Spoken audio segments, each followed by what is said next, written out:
السلام عليكم ورحمة الله وبركاته. ازيك يا اخواتي؟ عاملين ايه؟ يا رب تكونوا بخير ان شاء الله. هنعمل مع بعض احلى طبق قلقاس بالسلق. انا من عشاق اللي بحب القلقاس جدا، واكيد كلكم بتحبوه.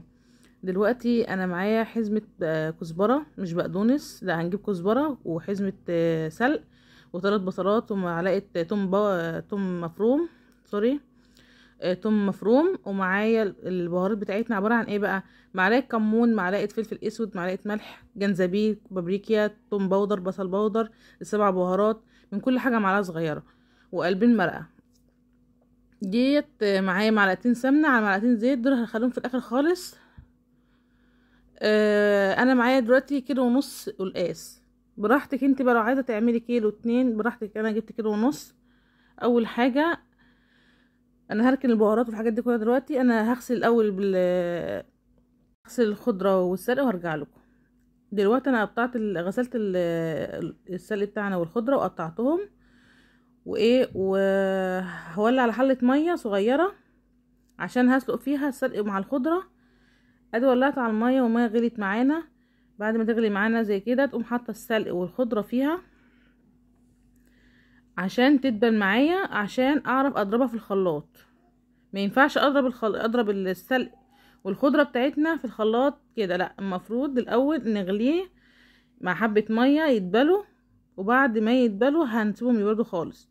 انا غطيتها براحتها خالص اهيت انها تستوي معانا عشان تضرب بسهوله في الخلاط. ومعايا حله ميه ديت انا مولعه عليها عشان اعمل بيها السلق، بس لسه ما غليتش. بعد ما السلق بتاعنا برد ضربته في الخلاط وقشرت القلقاس وقطعت البصل بتاعنا. على ما الميه بتاعتنا ما تغلي، تمام. انا قطعت اهوت مكعبات صغيره، اللي انت بتحبي صغير كبير براحتك. والبصل برضو قطعته برضو حتت صغيره، لو انت عايزاها تفرميها في الكبه براحتك.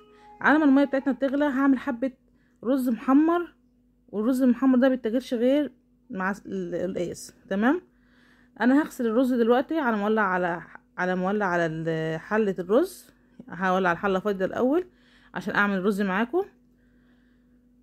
ايوه، سايبه الحله تسخن معانا اهوت. وبعد كده نحط معانا معلقتين زيت ومعلقتين سمنه. وبعد كده احط حبه رز يتحمروا معايا، مش هحط الرز كله، احط بس الاول حبه صغيرين احمر فيهم شويه، عشان انا عايزه الرز اللي هو المحمر، اللي هي الحبه وحبه دي. ادي كده انا مطية عليه بالراحه. اهم حاجه تقول ايدك فيها على طول عشان ما يتحرقش، تمام. انا ده نقلب فيها لحد ما الميه بتاعتنا تغلي، عشان نسقط القلقاس. لسه بقى الرز لسه هيتحمر شويه، انا مش هحطه دلوقتي خالص، انا عايزاه لون ذهبي، تمام. لسه مش عايزه اللون ده، لسه هحمر شويه عشان الرز بتاعنا يبقى حلو كده معانا. نسيبه يتحمر شويه، وبعد كده احط في الوقت دوت، احط معايا الاول قلب مرقه كده في قلب الرز واشوحه معاه. وبعد كده احط الرز على طول. ايدي مستمره يا جماعه في الرز عشان الرز ما يتحرقش مننا. وبعد ما اقعد اقلب فيه كده، اقلب احط بقى معانا ايه، حبه ملح، تمام. ادي الملح معايا اهو، حطيت الملح اللي انت حباه حطيه. وبعد كده ده انا اشوح فيه عشان الرز يبقى حبه وحبه مبقاش معجن. وبعد كده احط ميه سخنه، انا مزوده الميه عشان هاخد ميه اعمل بيها الرز. لو عندك شوربه تمام، انا حطيت اهوت ميه. لو عندك شوربه برضو حبيت تعملي القلقاس بالشوربه تمام، بس انا عن نفسي بحبه بعمله بالميه، وبحط معانا التوابل بتاعتنا تبقى زي الفل. لو انت عندك شوربه تمام حلو برضو مش وحش.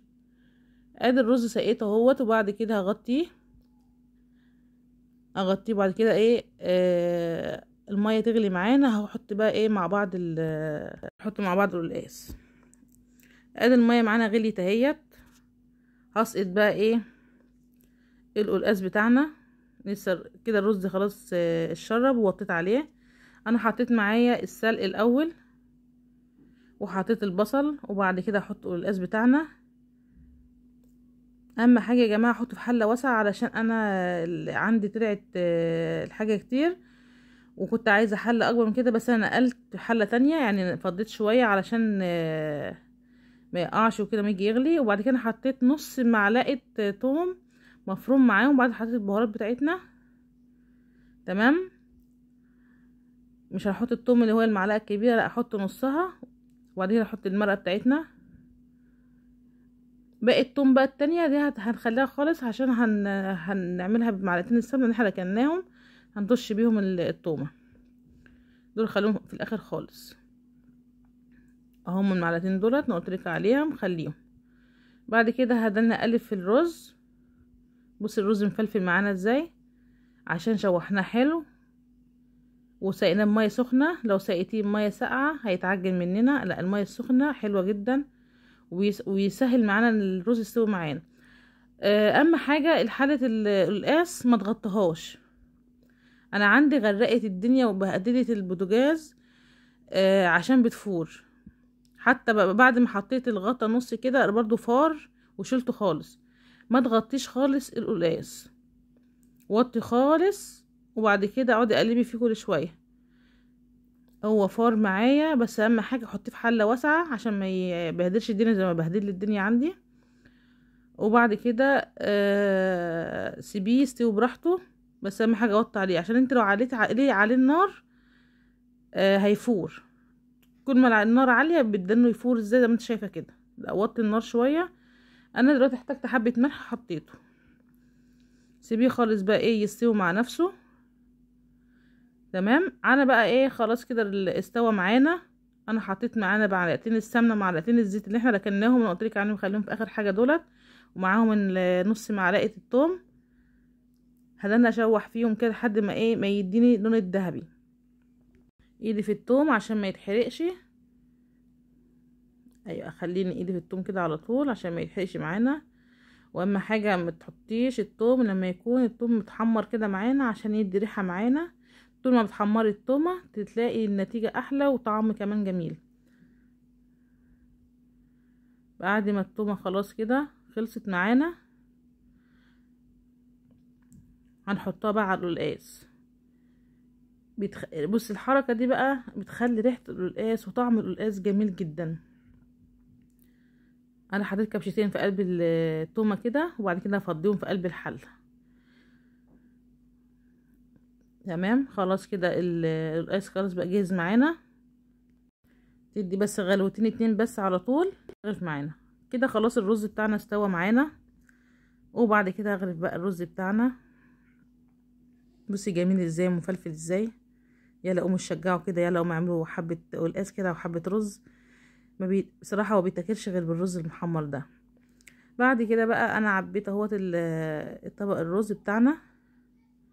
تمام. هعبي بقى القلقاس بتاعي برضو. انا خلاص كده القلقاس خلاص استوى معايا كده خلاص بقى تمام. هركنه بقى، هركن الرز حله الرز كده. خلاص انا عبيت الرز بتاعي، وادي عبيت الطبق القلقاس بتاعي. والله العظيم احلى من اللحمه واحلى من الفراخ، مفيش احسن من البساطه يا جماعه والله العظيم.